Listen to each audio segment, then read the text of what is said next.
Boa tarde, boa noite. Na aula de hoje nós falaremos sobre leis ponderais. Meu nome é Thaís e eu serei a professora de vocês hoje junto com a Leiele. Estamos auxiliando o professor José Elias nas aulas de Química. Eu sou estudante de Química da Universidade de Brasília. E a primeira lei que iremos conversar hoje é a Lei da Conservação das Massas, também conhecida como Lei de Lavoisier. Lavoisier é esse senhor aí, bem afeiçoado, que ultimamente as pessoas chamam ele de o pai da química moderna. Então vamos lá, o que diz essa lei? Diz o seguinte: em uma reação química feita em um recipiente fechado, a soma das massas dos reagentes é igual à soma das massas dos produtos. Peraí, professora, eu não entendi nada, tô só o meme da Nazaré. Calma, pessoal, eu vou explicar para vocês direitinho o que foi dito nessa lei. Primeiramente, temos que relembrar o que é reações químicas, que foram aprendidas na aula da professora Leiele. Se vocês não lembram, dá uma passadinha lá para dar essa revisada. Então vamos lá. A mais B são reagentes e eles formam o produto C.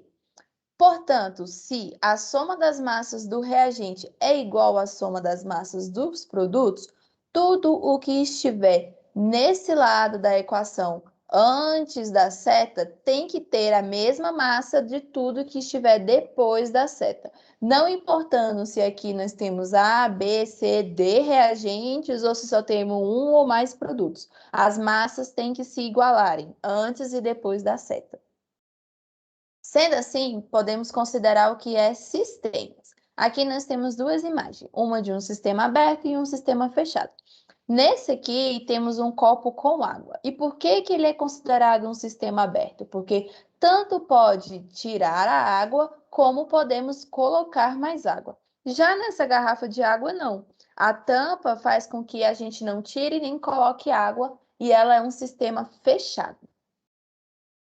Sendo assim, vamos lá para a resolução de conceitos matemáticos. Temos aqui, então, um sistema fechado numa reação química que A mais B vai formar C. 20 gramas de A irá reagir com X gramas de B e será produzido, então, 50 gramas de C.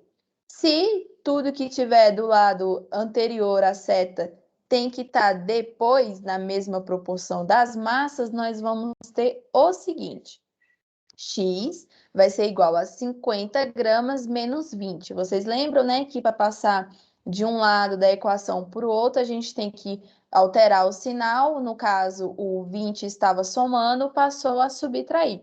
E aí nós vamos ter o valor de B, que será 30 gramas. Essa imagem aqui está no livro de vocês e você tem outros exemplos dessa relação e vocês podem verificar que em todos os exemplos, todos os valores que estão, a soma dos valores que estão antes da seta é igual aos valores depois da seta. Por exemplo, 7 gramas de nitrogênio reagindo com 8 gramas de oxigênio formará 15 gramas de monóxido de nitrogênio. Então, Lavoisier acabou deixando uma famosa frase que vocês já devem conhecer. Na natureza, nada se perde, nada se cria, tudo se transforma. Assim, podemos entrar na segunda lei de hoje. É a lei das proporções constantes, também conhecida como lei de Proust, que era esse carinha aí. Proust era um famoso químico francês. E o que foi que diz essa lei?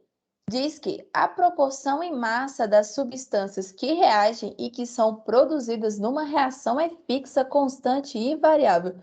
Vixe, professora, continuo sem entender nada. Vamos lá com calma que eu irei explicar.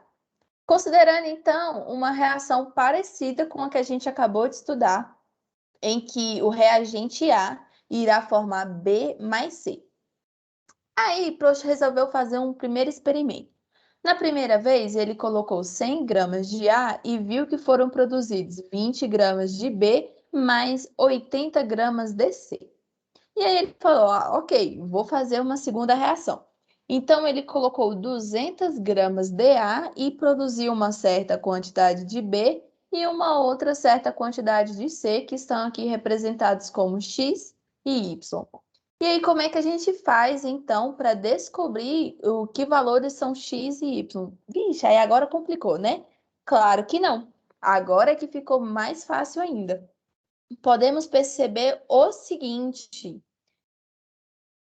que da primeiro experimento para o segundo experimento, nós tivemos a proporção dobrada de 100 gramas para 200. Então, se tudo que tem que estar desse lado aqui também tem que estar desse, a gente vai ter que dobrar no B e no C.